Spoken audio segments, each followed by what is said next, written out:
Halo semuanya, selamat datang di channel Putri Nabila Bercerita. Tempat di mana cerita punya rasa dan rasa punya makna. Karena setiap kisah selalu membawa pesan, dan setiap pesan menyentuh hati yang mendengarkan. Jadi siapkan waktu terbaikmu, cari tempat yang nyaman. Channel ini berisikan video konten kisah menarik. Dukung terus channel ini dengan like, komen, dan subscribe. Yang sudah subscribe semoga dimudahkan rezeki. Langsung saja ke cerita. Hari itu matahari belum sepenuhnya tenggelam ketika aku melihat Arman berdiri di depan cermin, mengenakan kemeja putih favoritnya, dan dasi biru dongker yang jarang ia pakai kecuali untuk acara istimewa. Aku menatapnya dari pintu kamar, mencoba menahan pertanyaan yang sudah menyesak di dada. "Acara kantor lagi?" tanyaku pelan, berusaha terdengar santai. Arman hanya melirik sekilas lalu kembali merapikan rambutnya. "Iya, makan malam formal. Klien penting." Aku mengangguk pelan.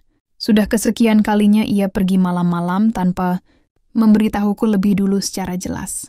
Tapi yang membuatku benar-benar curiga malam ini adalah sikapnya yang terlalu rapi, terlalu perfeksionis. Dan yang lebih menyakitkan, aku tak pernah diajak. Sebagai istrinya, dulu aku selalu mendampinginya ke acara-acara formal. Tapi entah sejak kapan ia mulai berubah. Jarak di antara kami makin terasa. Perhatian yang dulu hangat, kini berganti dingin dan basa-basi. Setelah Arman pergi, aku duduk di ruang kerja dan membuka laptop. Hatiku masih diselimuti firasat buruk. Aku mengakses pesan di email. Kerjaku yang biasa ku pakai untuk urusan pribadi dan bisnis. Salah satu asistenku, Rina, mengirim pesan. "Bu Reina, saya sudah dapatkan informasi soal restoran yang Bapak Arman kunjungi malam ini. La Etoile, jam 9 malam, acara makan malam keluarga besar. Nama reservasi atas nama Ibu Sulastri, ibu mertua ibu." Tanganku mengepal. Aku menatap layar dengan mata berkaca-kaca. Jadi benar, ini bukan acara kantor. Ini makan malam keluarga. Tapi kenapa aku tidak diundang? Lebih parah lagi, kenapa ibu mertuaku mengatur semuanya tanpa melibatkanku? Hampir bersamaan dengan itu, ponselku berbunyi. Notifikasi dari aplikasi transfer bank.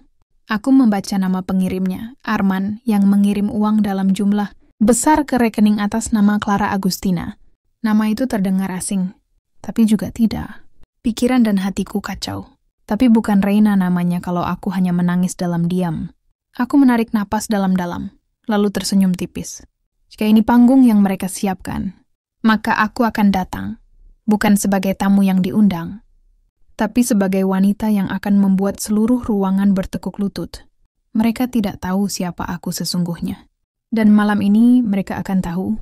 Jam sudah menunjukkan pukul 19.12 ketika mobilku berhenti tepat di depan La Etoile, restoran fine dining mewah dengan arsitektur modern klasik bergaya Eropa. Dari luar, restoran itu tampak anggun dan berkelas, dengan lampu-lampu gantung kristal yang memantul di kaca besar. Banyak orang tak tahu bahwa di balik kemewahan ini, ada aku, Reina, pendirinya, pemilik utamanya, sekaligus dalang di balik suksesnya tempat ini. Tapi tak satu pun dari keluarga suamiku tahu. Dan aku tak pernah merasa perlu pamer. Malam ini berbeda. Aku turun dari mobil dengan anggun. Gaun panjang hitam beludru membalut tubuhku, membentuk siluet elegan. Rambutku ditata rapi ke belakang, dan heels berkilau membawaku melangkah pasti.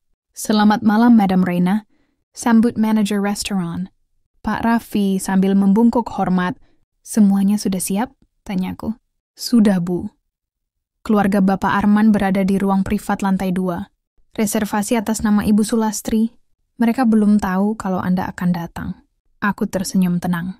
"Bagus, biarkan tetap begitu."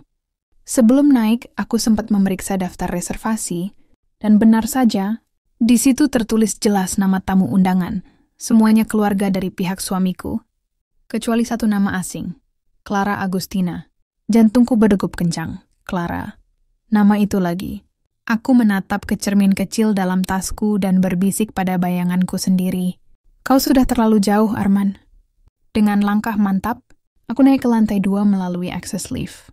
Pribadi yang hanya bisa digunakan oleh pemilik dan manajer.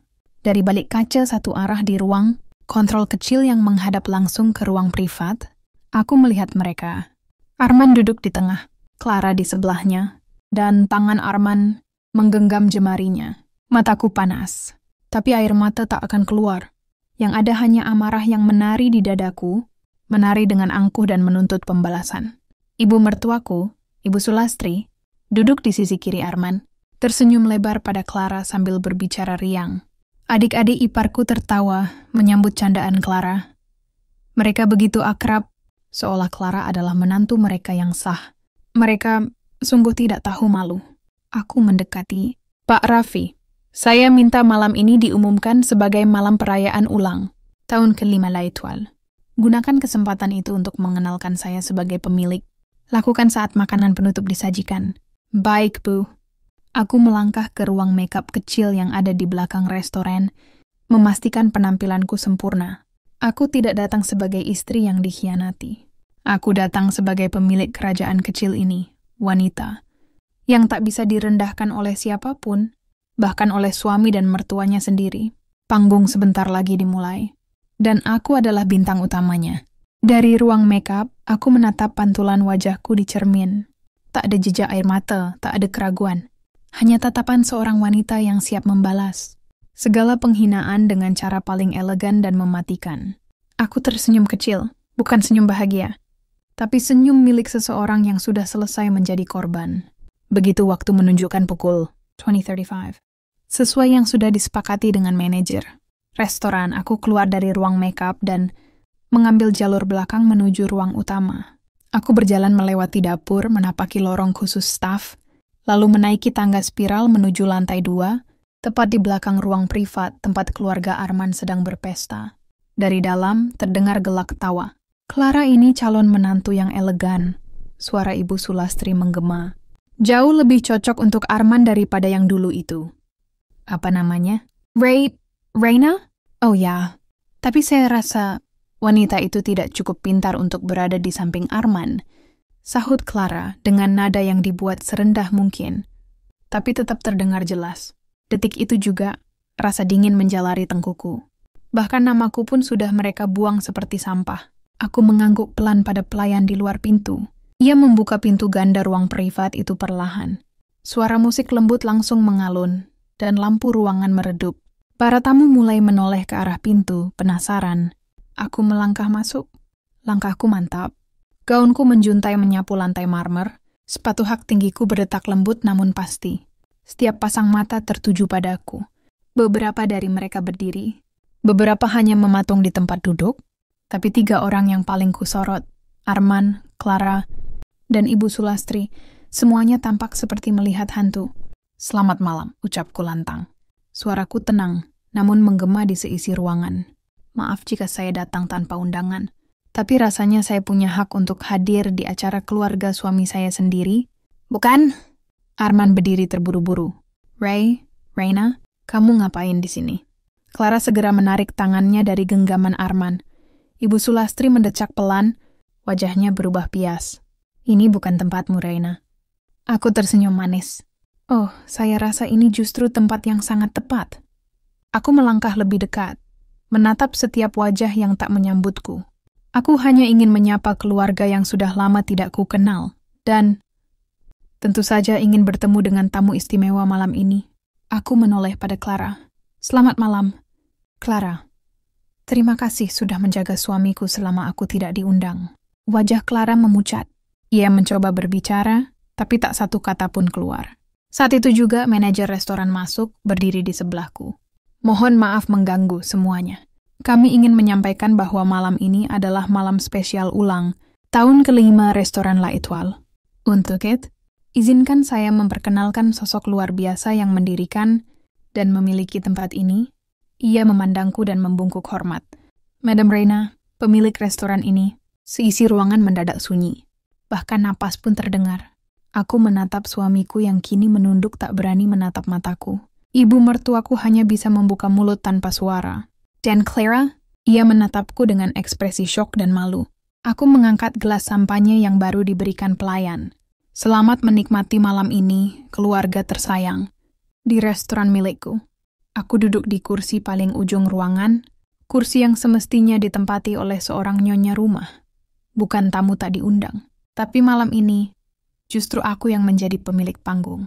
Seluruh keluarga Arman kini terpaku menatapku, seolah tak percaya dengan kenyataan yang terpampang jelas di depan mata mereka. Arman masih berdiri di tempatnya, wajahnya memucat. "Rina, sejak kapan kamu..." Aku menatapnya datar. "Sejak 5 tahun lalu, saat kamu sibuk mengejar proyek-proyek yang tak pernah selesai, aku membangun restoran ini diam-diam, tanpa satupun bantuan darimu. Semua dari hasil kerja kerasku sendiri."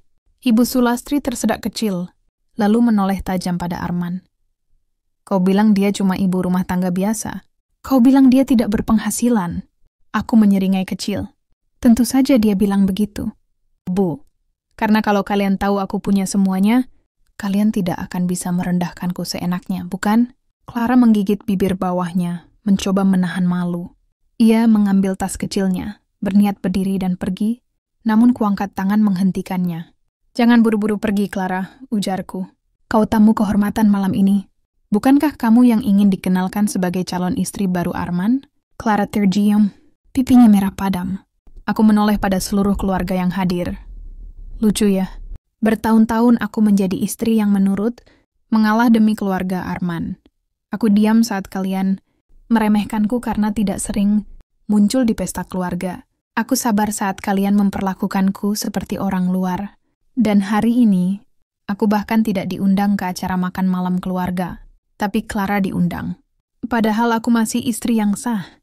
Ibu Sulastri terlihat ingin menyela, tapi aku mengangkat tangan, mengisyaratkan agar ia diam. Aku tidak datang untuk memohon pengakuan. Aku datang untuk menunjukkan satu hal saja, bahwa aku bukan perempuan lemah yang bisa kalian injak. Aku datang untuk membuat kalian sadar bahwa selama ini kalian mempermainkan orang yang salah. Tepuk tangan pelan dari salah satu pelayan di belakang membuat suasana semakin tegang. Tapi aku tetap tenang. Aku berdiri dan menatap mereka satu persatu. Malam ini bukan hanya perayaan ulang tahun restoran ini, tapi juga perayaan atas kesadaranku bahwa aku tak perlu mempertahankan rumah tangga yang hanya membuatku dihina. Aku melirik Arman terakhir kali. "Selamat malam, Tuan Arman. Terima kasih sudah mengizinkan aku membuka mata. Kau tak lagi pantas berdiri di sampingku." Kemudian aku melangkah pergi, meninggalkan ruangan yang kini sunyi sepi. Dan saat pintu tertutup di belakangku, aku tahu aku baru saja mengambil kembali harga diriku, yang selama ini mereka injak-injak. Malam itu menjadi malam yang tak akan pernah dilupakan oleh keluarga Arman. Setelah aku keluar dari ruang privat restoran, mereka semua membisu. Tak ada lagi tawa, tak ada lagi candaan manis dari Clara, bahkan Arman tak bisa berdiri tegak. Seisi ruangan sunyi seperti kuburan. Beberapa tamu undangan mulai saling berbisik, sebagian bahkan diam-diam meninggalkan ruangan karena malu. Status sosial keluarga Arman yang mereka banggakan selama ini hancur dalam sekejap. Clara menatap Arman, suaranya gemetar. "Kau tidak bilang kalau dia pemilik restoran ini?" Arman mengusap wajahnya, napasnya memburu. Aku nggak tahu. Aku pikir dia cuma ibu rumah tangga biasa." Clara memotong dengan nada ketus. "Kau menipuku, Arman. Kau mempermalukanku. Aku disuruh datang ke sini dikenalkan ke keluargamu. Padahal istrimu yang sah masih ada dan dia yang punya tempat ini." Clara berdiri dan mengambil tasnya. "Kau pikir aku mau bersama pria pengecut seperti kamu, yang tak punya apa-apa tapi sok kaya di depan semua orang?" Plak! Tepat ketika Clara hendak melangkah pergi, Ibu Sulastri menampar Arman keras.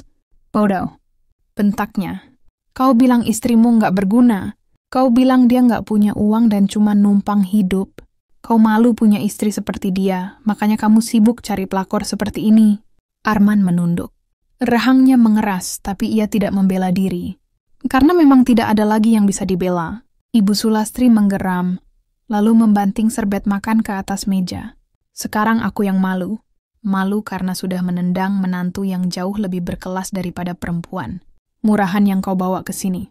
Clara menatap Ibu Sulastri dengan mata berkaca-kaca, lalu melangkah cepat meninggalkan ruangan tanpa pamit. Sementara itu, Arman tetap berdiri mematung. Kepalanya tertunduk, tangan mengepal di sisi tubuh. Dalam hati kecilnya ia tahu, ia telah menghancurkan rumah tangganya dengan tangannya sendiri. Dan lebih parahnya lagi, ia baru sadar bahwa wanita yang ia remehkan selama ini ternyata memiliki segalanya, kekuatan, martabat, dan keberanian untuk berdiri tanpa bergantung pada siapapun. Keesokan harinya, aku duduk di ruang VIP restoran La Étoile. Di hadapanku tersaji segelas teh, melati hangat dan berkas-berkas.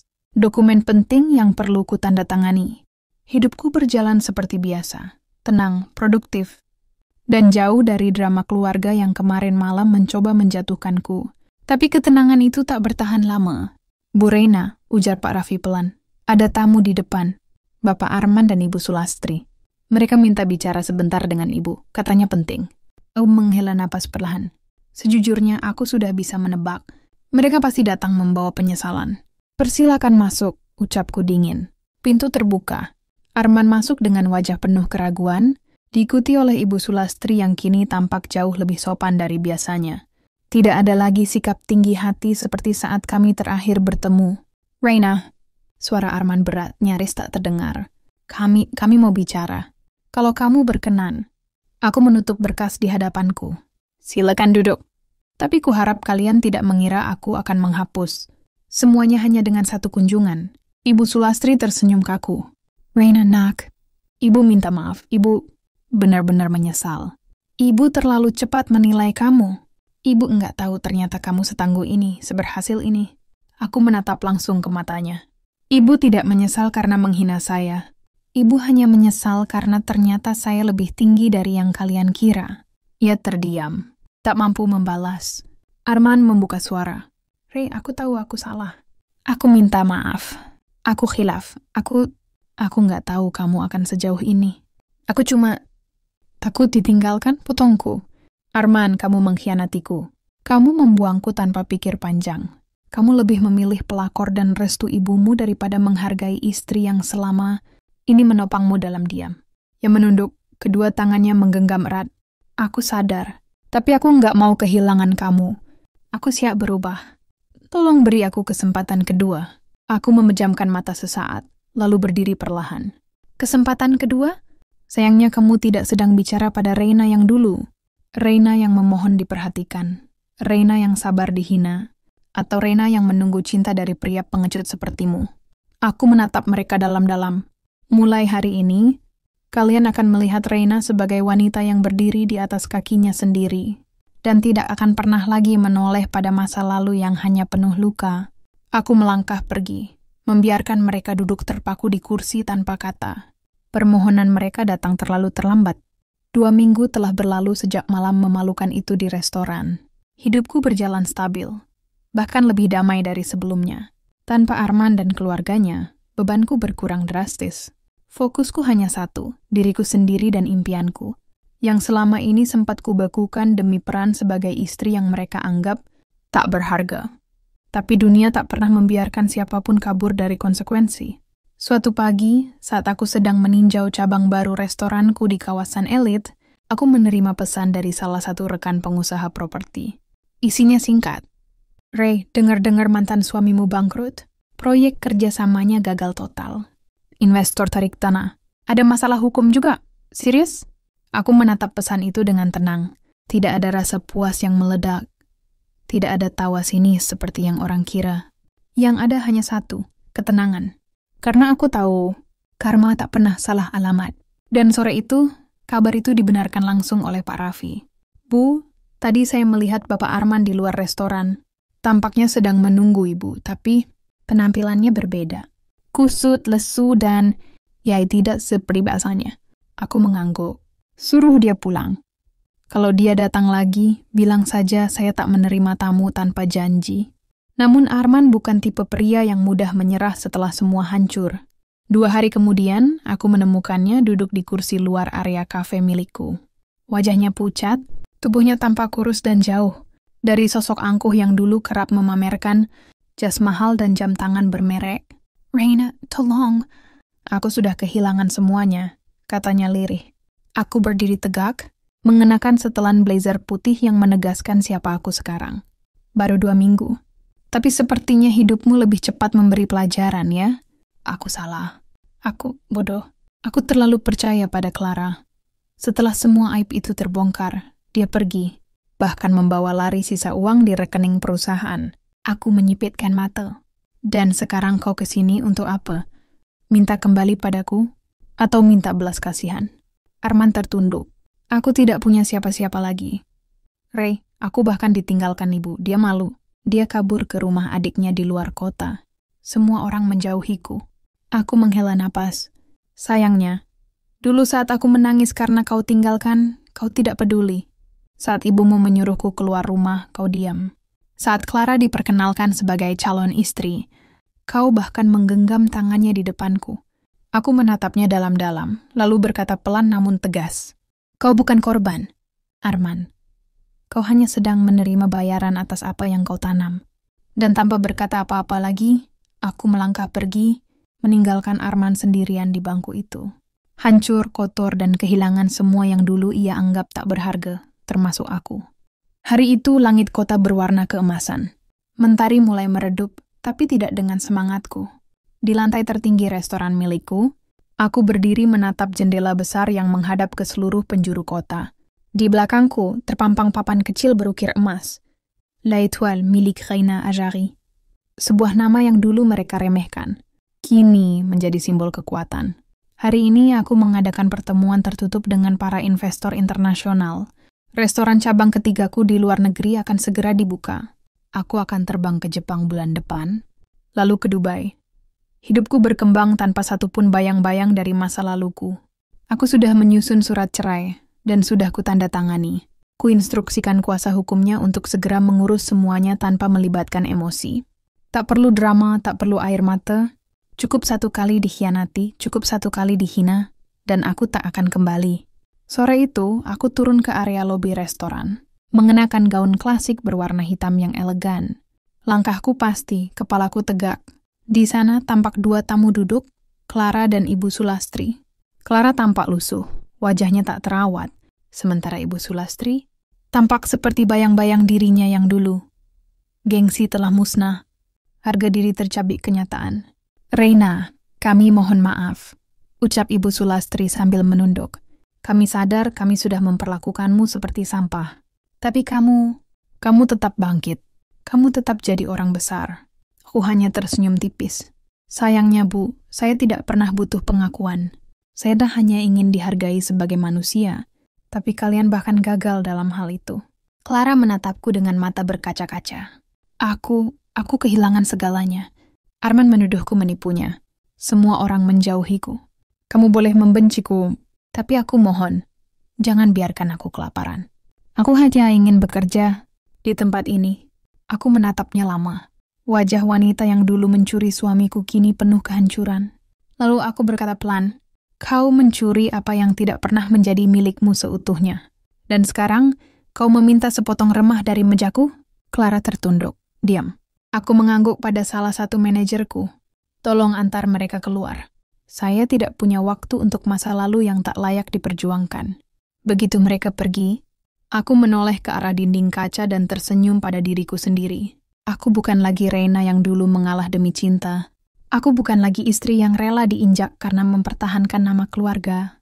Kini aku Reina, pemilik kerajaan kuliner yang dibangun dari luka dan penghinaan. Wanita yang tahu betapa mahalnya harga diri, dan wanita yang memilih akhir ceritanya sendiri.